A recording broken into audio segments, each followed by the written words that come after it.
Welcome to the Religious Treehouse. I'm Matthew. And I'm Jody. How are you doing today, Jody? You know what? I'm doing pretty okay. I had three stale tacos last night, and that was kind of depressing. But then I went to therapy today and was told I am level-headed and even-keeled. I don't know why he's trying to ruin my reputation like that, but oh well. How are you? Y- yeah, congrats. I'm good. I just went to a bookstore. Like, I feel like that's my level. Like, that's my gauge of if I'm doing well. Have I been to a bookstore recently? And I have. So I'm doing good. I mean, yeah. Yeah. But yeah, we're talking about uh religious extremism and violence today as a start of a series. I think this is going to be probably a multi-month long series that we're just going to talk through a bunch of like religious extremism stuff. So we'll be following Mark Jurgensmeyer. Yeah, I think that's his name. We're following Mark Jurgensmeyer's book, Terror in the Mind of God, the fourth edition. So like, I don't know. I really like how we did Phyllis Tribble's uh, Text of Terror, and we kind of followed along her book to talk about, all the stuff that she talked about, and it allowed a resource if people wanted to follow along. I don't know if anyone did, but I like that it provides a resource for people to follow along. So what we're going to do is just kind of go through this book, talking about what Jurgensmeyer talks about, and like use that as our starting ground, our base to like talk about all the other things. So this week we're just going to be talking about, I feel like I'm the introduction of a book right now where it's like at the very end, it's like chapter one, we talk about yada yada. Chapter two, we talk about yada yada. That's what I'm doing right now.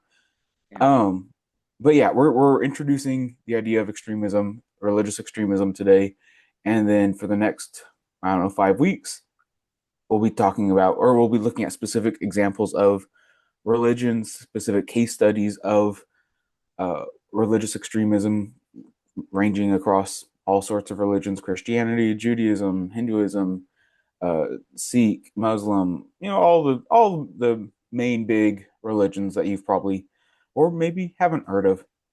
And then after that, I think what I really like about Jurgensmeyer's book is that after that he kind of talks about overarching themes of religious violence, of religious extremism, and kind of tries to like figure out the justification of what's going on and like why these extremists, these activists, these terrorists do what they do and like what kind of goes through their heads of them and their communities.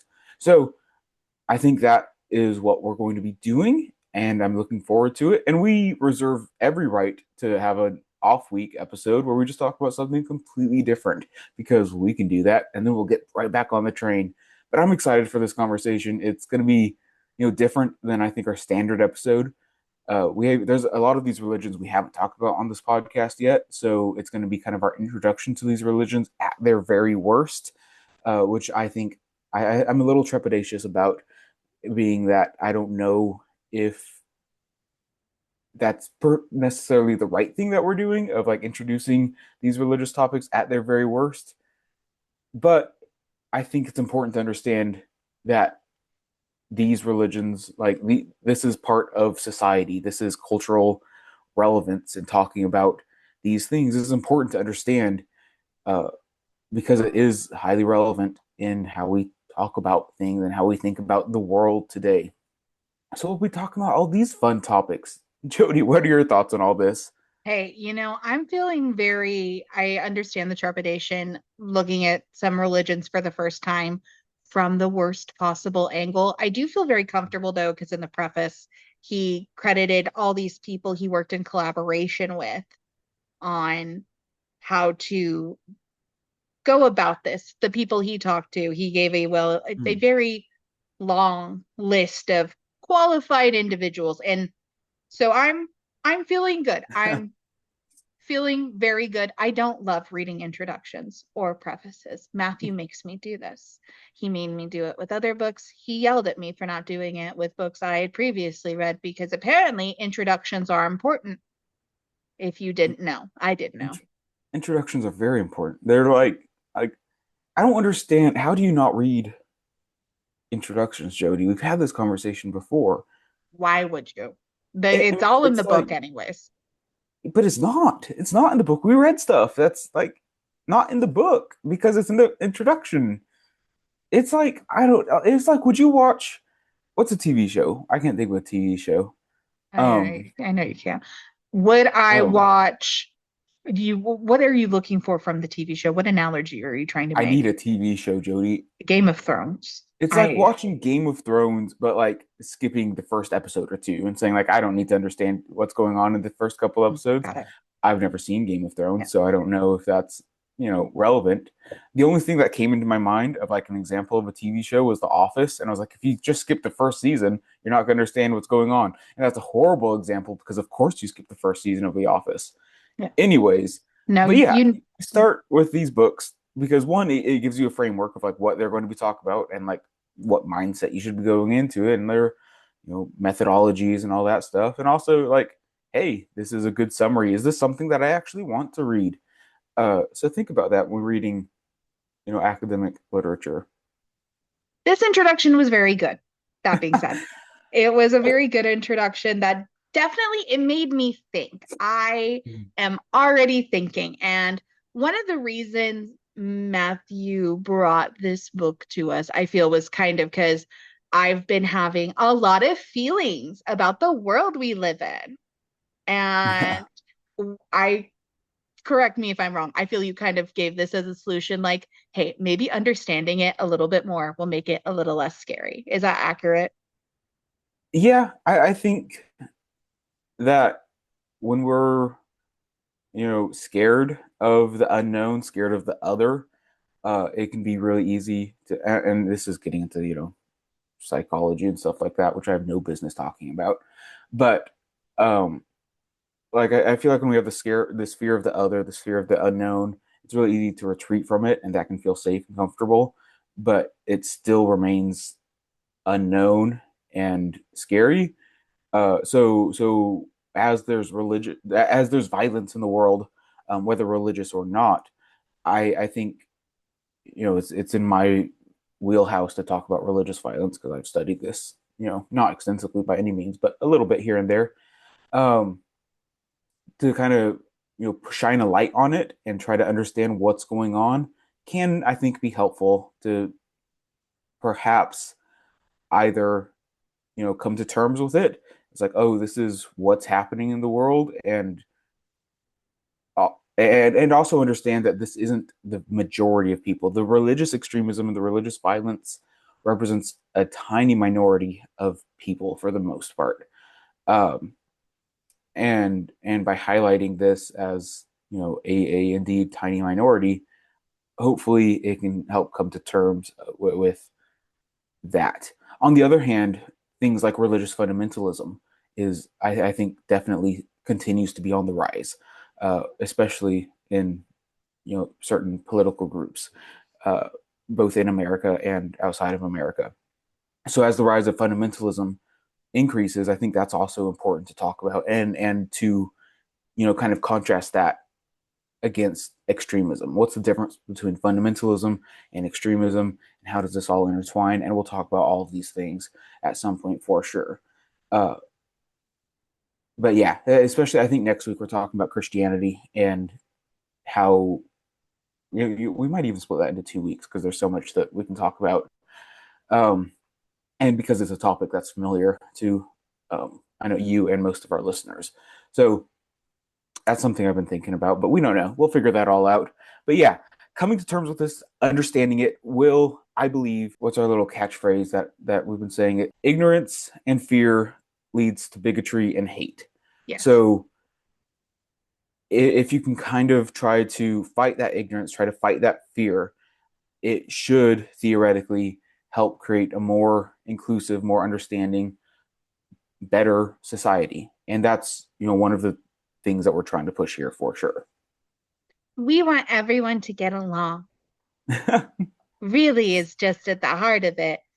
And this is I feel I'm very excited, which is weird Mm, to say about a book called Terror in the Mind of God. I'm excited about this book because the author, he's already set the stage for how we are going to approach each of these topics mm, that We are going to look at them to kind of get into the mind to understand the driving factors and forces in Mhm. people who plan out and execute attacks of terror. Yeah. And it's not so much looking at the individual extremists, the individual terrorists, but more so the community behind them. The community that looks at these acts of terror and supports them, that helps plan out these acts. Because I think there's a distinct difference between the mindset of someone who actually goes out and does these things versus the community that applauds it, the community that supports it. And I think he's looking more so at the community that is supporting this and applauding it. Um, with I'm sure certain discrepancies. Like I'm pretty sure he interviews um, Michael Bray and people like that who are these people that performed um, acts of religious violence, but also mainly looking at like the people that supported those acts. Because I think this is and we're not going through his chapter in any order. We're just jumping all around, but that's okay. But he looks at religious violence from two perspectives. That there's the people inside the violence, people that the violence occurs to, the outsiders, the observers, us. In this example, us, the normal person. I don't like using that word, but the average day to day person who the violence happens to or is observing the violence. And they very clearly are going to label that terrorism. They're going to label that extremism. To the group that is performing the violence, the group that is performing the terror, they're going to see this as freedom fighting. They're going to see this as militancy, not necessarily, a terrorist act. Um, yeah, I feel like What I've do you, I've been talking way too much. no, you're not. You're never talking too much. We want people to talk here. That is what we're Mhm. trying to do. And what do you, so that's such a hard thing though, for to ask people to look, especially when they feel it's their group that has been Mhm. attacked, to ask them to look at the other group and maybe try to understand and see the other factors that went into play. It's a hard thing to ask, but I think it's something Yeah, we owe the victims of these attacks to do to a certain extent, because the senseless killing, it people die. yeah. People I think we owe it to ourselves, to the victims, to society to understand why people commit these acts. I don't think we owe our empathy no, per se. no. Um, and I think that's a lot of the times what we're talking about in these podcast episodes, and we're talking about like Christian theology, Jewish theology, and how that relates to whatever biblical critical analysis that we're talking about. Um, I often like try to say like we should like empathize with like how are they thinking the this theology through, how are they interpreting this, and kind of empathize with that, even if it's not based in scholarship or anything like that. I think this is going to be an opposite case here, where this is you know wild acts of religious violence, of murder, of stuff like that, and we don't and probably shouldn't empathize and sympathize with them. No. And we're not going to ask anyone to do that, but we want to try to bridge these divides we have that seem to get even greater with acts of Mm, terrorism. And they've it's burned so many more bridges. right. And the other thing is, I think it's very difficult to talk about these topics. It's very difficult to talk about these in the public sphere because it's loaded with so much intensity. Like last week, we kind of started with our 9/11 documentary as kind of a way to introduce this conversation. And I think that should, help set the framework. But I think it's important that we do learn how to talk about these things. We do learn how to, create the vocabulary to have these conversations. And we by no means are going to be perfect, But hopefully, this is going to set up a way for us to open up a conversation about it. Yeah. Um, whether it's just us talking, or if let us know in the comments. Give us your thoughts as well, wherever that is I on your do when preferred social media. I do want to say no one should ever expect perfection from someone they're talking to about these kind of things, because that's not achievable for every person. You can't learn something and speak about it perfectly. You have Mm, to mess up, you have to have flubs, you have to learn. And it's yeah, just something people are going to have to accept, but we need to learn to not be scared to talk about it.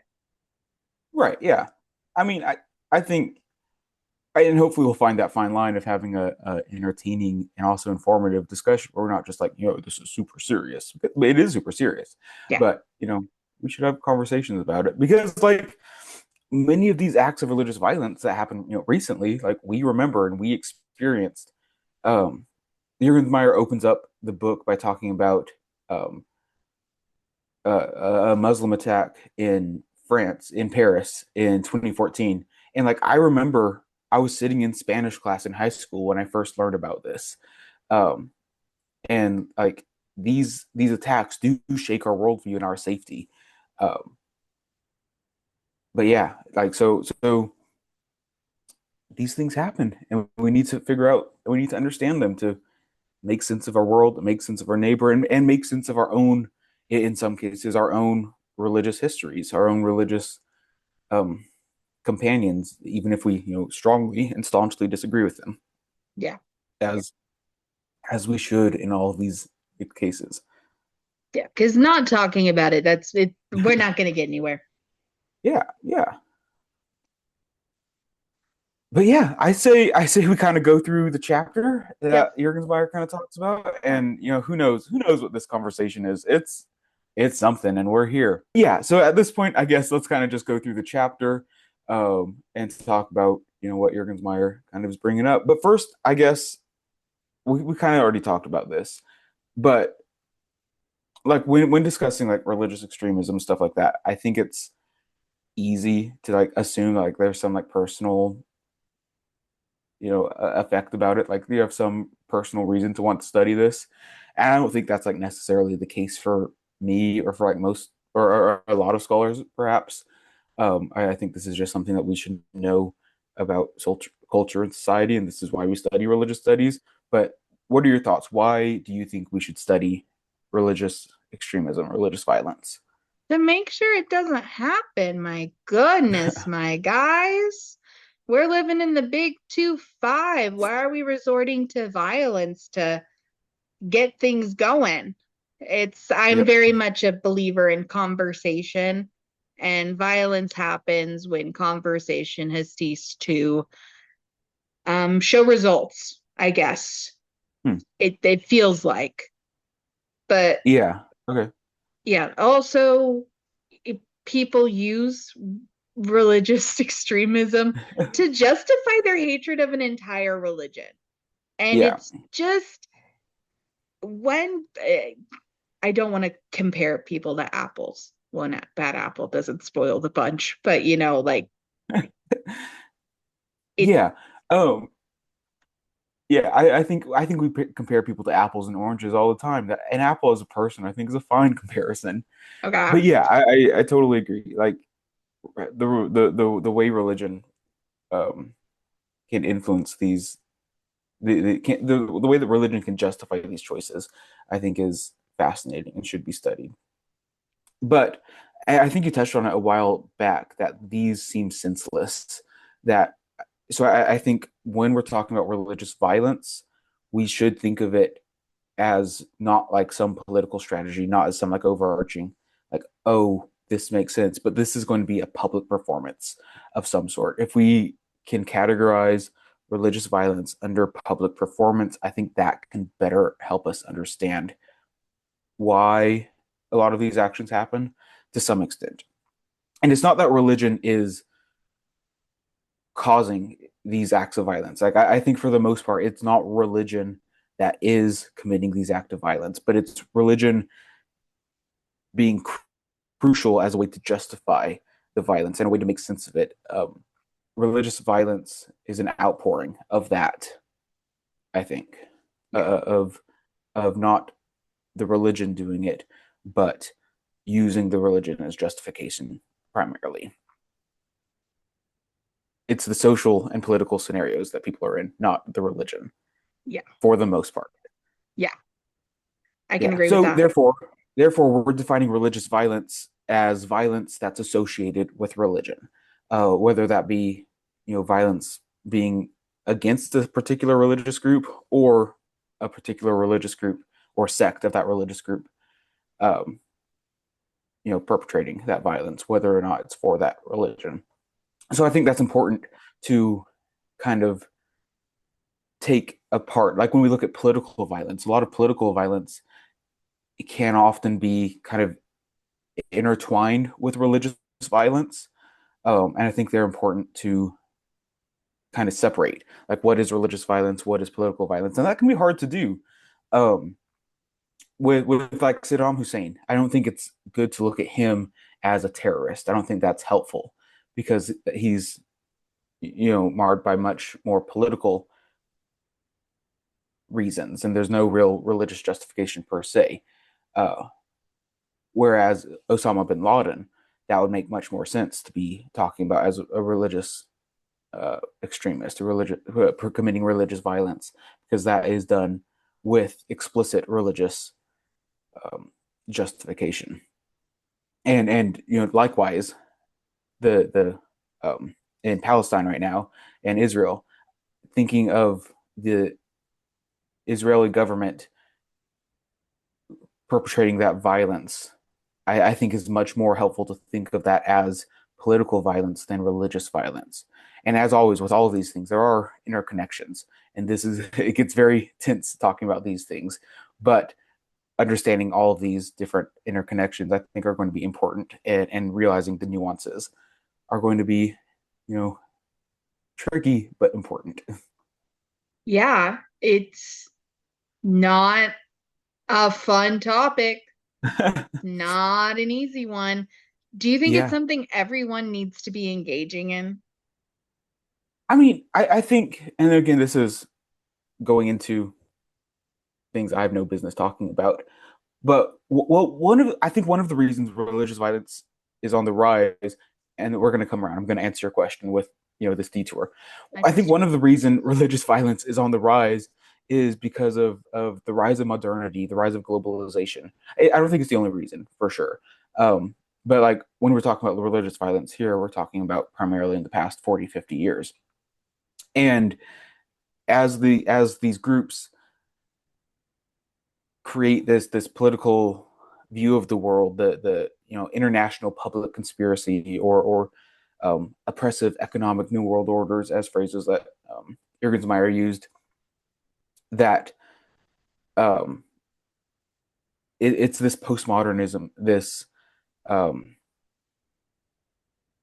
what's the word? Globalism. It's this idea of globalism where we're all interconnected, whether that be through social media, through telephone, through being able to be connected to every country across the world at the blink of an eye is very new in the new age that we're in now. It's not something that we could do 100 years ago.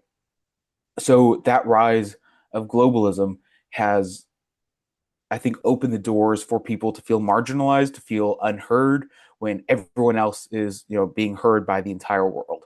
So wanting their marginalized group to be heard by the entire world, I think, is what causes a lot of this religious extremism. It's not the only cause, but I think it definitely contributes to it. And part of the problem, and this is me answering your question now, Hmm. is that we are also expected to, in this globalized world where we have access to news from all over the world at any second, every time of the day, we also kind of feel this obligation to be up to date with everything, with the most latest news. And I don't think that's helpful. I don't think we're designed to, you know, consume all of the terrors of the world every second of the day. I think it's just too much. And I don't think it's healthy for someone to say, okay, I need to know everything about everything that's going on right now. So I think if you have it in you, if you have the luxury of time to learn about these things, then for sure do it. If you have the luxury of the mental space to sit in these complicated positions, then sure, I say 100% go for it. If you are part of a religious group or part of a political group that is, uh, that is pushing out violence of some sort, whether physical violence or emotional or some sort, if you are contributing to the bad, then you also have the time and the capacity to learn about this and contribute to the good. So I think, um, yeah, I don't think we should force everyone to learn about this by any means, but because we can't with like all of globalization happening. But I think this is important to learn about. Yeah. Did that answer your question in a very roundabout way? I forget what my question was, but that's just fine because that was a great answer for whatever it was. I think I was saying, I asked, does everyone need to talk about this? And not everyone has to. Not everyone even has to talk about religion. You don't need Right. to be religious. But Yeah. if we, I have always been like, if we see a problem, we must look at the problem and we must examine it. You can't look away. Yeah. That's not going to solve anything. We can't Right. just write it off. Yeah. Like, well, and I think the problem with that is that gives people permission to not learn about anything. And you say, okay, if we learn about a problem, then we have to fix it. Then I'm just not going to learn about problems. Sure. And I think that's a solution that some people do. Like there's two solutions to that. You can either ignore the problems that you learn about, or you can just not learn about any problems. There's got to be somewhere in between where we figure all this stuff out. But I don't think we have the capacity or ability to solve all of the problems individually. So we do our best. Yeah. We do our best. We bring it to you, people, whoever's listening, whoever Yeah. may care. And I think this is a detour of all detours, but we're gonna do it. Go. This is me going off on a rant. I Okay. think we have lost, and this is not a new idea. This is an Okay. idea that people have said all the time. This isn't me, but we've lost the joy of specialists. Like we need to appreciate people who specialize in the nitty gritty of something and let them and trust them for the most part. And like let people dive into the nitty gritty randomness of a topic and Mm, like enjoy that specialist. Like there's so much that and we're doing this wrong. Like this is us contributing to the problem where we're talking about broad concepts and stuff like this, and just bringing it out. But I love a good specialist, and we should embrace specialists in the most nitty gritty areas. I don't remember what brought this up in me, but yeah. well, because we're talking about anyways, I want to like piggyback off of this because you're right. Because and Mhm. we we've just we've lost the value in people knowing very specific things. And yes, we're contributing to the problem by being broad, but I also think we're trying to build a platform in which we can bring specialists on, and we're Yeah. taking Hey, things from specialists and relaying them yeah. Hey, we're gonna talk about trees at some point for sure, and for that's sure. my area. Yeah. I mean, but the specialists, there's just something wonderful about them. I did an archaeology field school, and I met this girl who was really into moss. That was Mhm. her thing. Her entire thing was moss, and it was a specific Yeah. kind of moss that she was trying to track down. Matthew, the weekend that she tracked down that moss, I Mhm. heard all about it. She was like, it was growing at this area on this side Yeah. of the tree, which was weird. And I was like, this, you love this, and I want to hear more about this from you and only you. Yeah, People and it's deserve to be heard. like I think for some reason like people really enjoy like learning about the really specifics. I had a friend in grad school who did a lot of work on potsherds, which are like broken pieces of pottery from antiquity. And it's like so fascinating because I'm like, I don't know anything about that stuff. But like that was like their specialty. And we're like, cool, loving it, following that.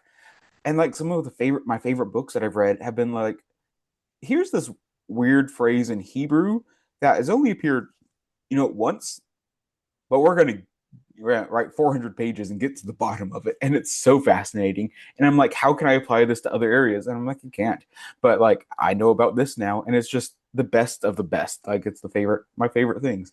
Um, yeah, this has nothing to do with. Let um, people hyperfixate, but it does have to do with this because this guy specializes. That is his thing. This Jurgensmeyer, Mr. Jurgensmeyer, he yeah, gives us his credentials and the fact that he himself has been within the proximity of at least three different attacks. Like, yeah, yeah. And this guy, he's like world renowned. He's at last I checked, at least he may be elsewhere now. He's like a professor at UC Santa Barbara, so he's a very, very renowned, um, he's a very good, very well known scholar. So this isn't like some fringe random guy. But yeah, no, and he's talking about, and we're going to learn about it, and then we're going to regurgitate it to people until they read it, and then yeah. they'll be like, "Hey, I disagreed with you," and we are excited for that email. um, yeah, for sure. Please email us. But yeah, and we'll be reading other things. I'll be like bringing research and other things along to this. We're not just gonna be like, and this is what Jurgensmeyer says, but it'll be our framework so that you guys can follow along as well. Yeah, no, there really just wasn't Um, a lot to do because this was an introduction. yeah. Oh, let's move on to the word terrorism. Oh, yes. I really liked his discussion on that. Mhm. Uh, terror is coming from a Latin word that means to cause to tremble, and I think that's a very interesting way to think about this. It's come to mean in the political sense that to be an assault on the civil order. I think Jurgensmeyer describes it, which is also a very apt description. But the public response to the terror in terrorism, the trembling, I think, is the point. And since the point is the terror, then it makes sense that the definition of the act is defined by us, the terrorized, not the group perpetuating the terror. So when we look at these acts of terror, we get to define it. I think that's I feel like a lot of people get real semantic. I'm a lot of people here about like how these things are. Um, like who gets to define things is very important to. I would say a lot of people. I think a lot of people would say people like me. Um, Yeah, no, I would agree with you though. It is important figuring out who's defining. yeah, so we're gonna assume that terrorism is defined by those being terrorized, not those committing the terror. Terrorism, I think, is very much associated with violence by either disenfranchised or marginalized, or at least perceived marginalized or perceived disenfranchised groups Mm. who are attempting to gain power of some sort. It's a sense of being pushed to the margins, of being pushed to the side, of being pushed away out of power that makes people feel the need to be heard. And as you said, violence kind of happens uh, when conversations fail, and so a lot of this extremism, a lot of this violence, I think, occurs when they don't feel heard anymore. I think that is a large factor of this, being a marginalized group and disenfranchised in some sort of way. Yeah. Wait, question. What do you think the responsibility, do you think these religions, when they have sex of disenfranchised group, marginalized groups Mm. who carry out things, do you think that religion has a responsibility to address that after Mm. attacks of terror? Um, yeah, I mean, I don't know if it's my place to speak for what a religion should do, Mm. but I think inevitably, if something's done in the name of your group, your social group, I think it's important to either distance yourself or align with it. Um, I think if we look at this in like the modern corporate world, if we have a hacker who's like, I'm doing this for Google, I think Google's either going to come out and say that person doesn't work with us, that person's not doing it for us, or Google's going to say, yeah, we're actually a hacker group now. Yeah. So, and I don't think that's going to happen. So, but I do think that when religious groups, you know, like we'll look at Christianity, for example. Mhm. Um, I think that if what's a good recent example? Um, who The Mormon I've Church. yeah, so that's not what I was thinking of, but that's another Oh, example too. I think that yeah, we'll look at the Mormon Church that got um attacked a few weeks ago at the time of this recording. And I'm not familiar with that super well to know the reasons behind the attack, but I assume it was another form of Christianity uh, rooted in anti Latter-day Saint hate. I think if you're part of that group, then it makes sense that you're going to respond to this. You're going to say, no, that is not right. That is not how our religion handles these things. At the same time, I worry that silence speaks very loudly. If large scale events happen and a religious institution remains silent about it, that often can imply that they're in support of the action. Um, so yeah, I think if I were in charge of religions, I'd say, yeah, for sure, you should squash this. When religious violence comes up, you should immediately say, no, this is bad. Um, whether people do that or not is a different question. Yeah, I think it largely depends on if you view this as freedom fighting or terrorism, as we okay. discussed. Because then there's also the element of they could just be an extremist is just an extremist. Yeah, And it is just an individual. It is not indicative of the group. I do have to also acknowledge that because I fear I simplified it a little too much. But right.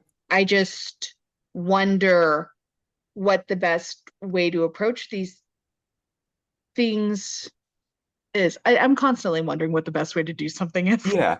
Well, and it begs the question of like, is terrorist the right word to use? Because there's very little distinction between, those actually committing the act, those organizing the act, and those, in support of the act. Are they all terrorists? Are only some of them terrorists? It's unclear.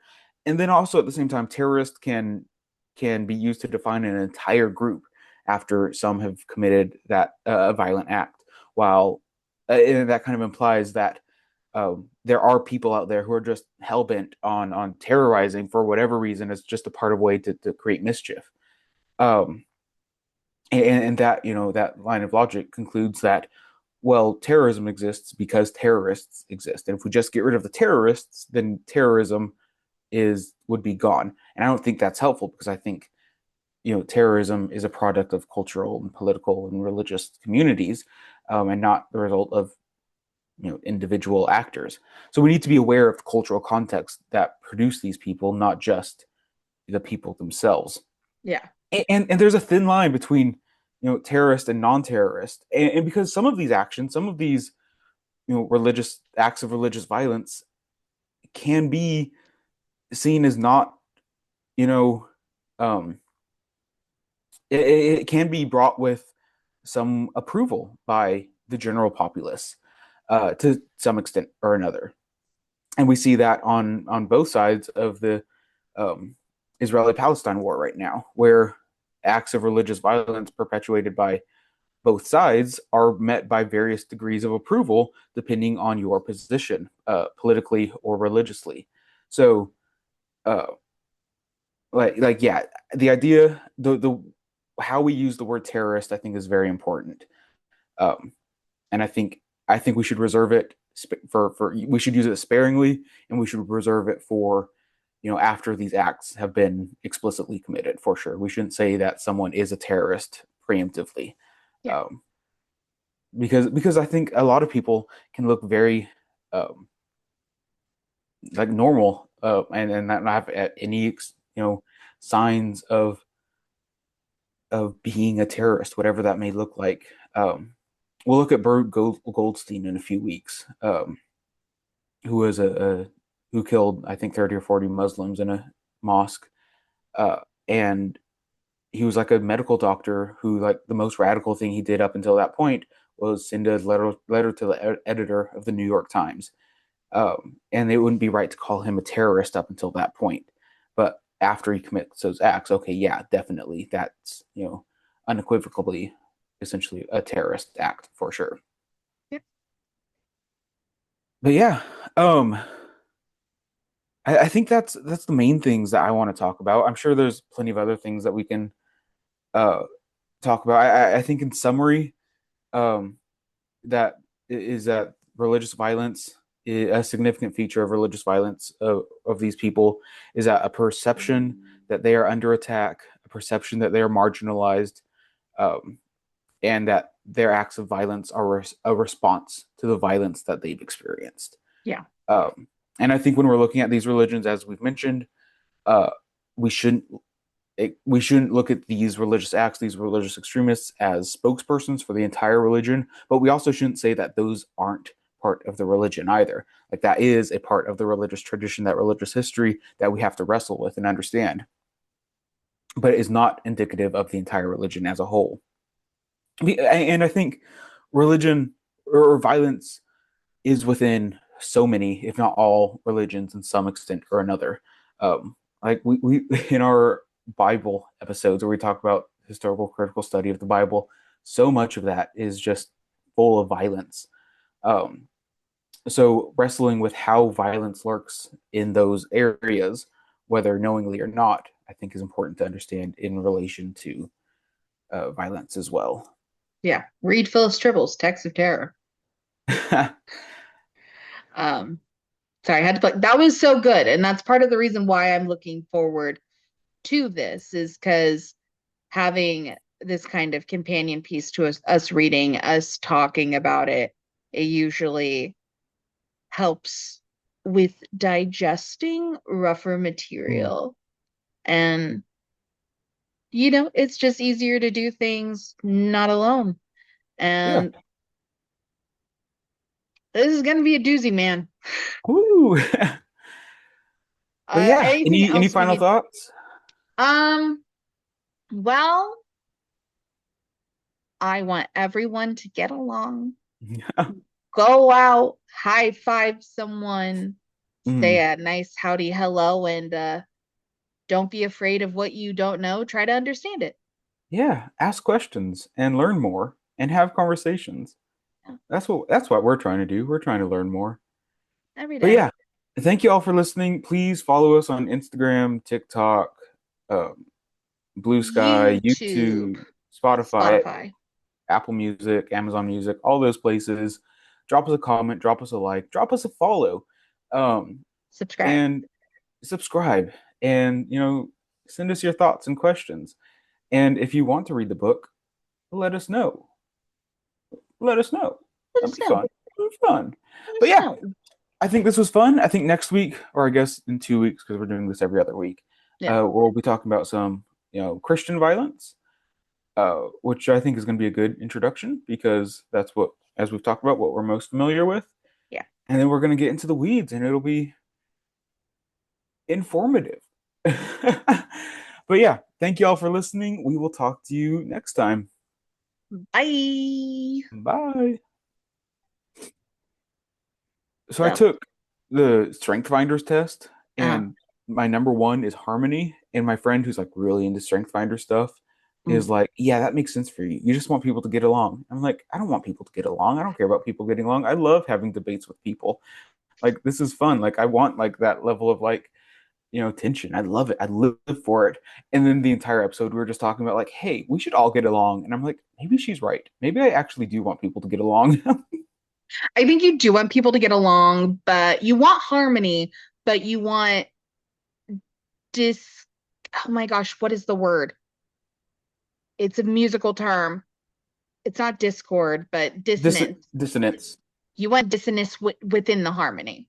Like you Mm, want people debating over football teams. yeah. I have a song about this. Is it I'll send 21 it to you Pilots? after. What? Is No, it it's 21 by Pilots? no, it's by Michael Gunger. Oh God, I gotta get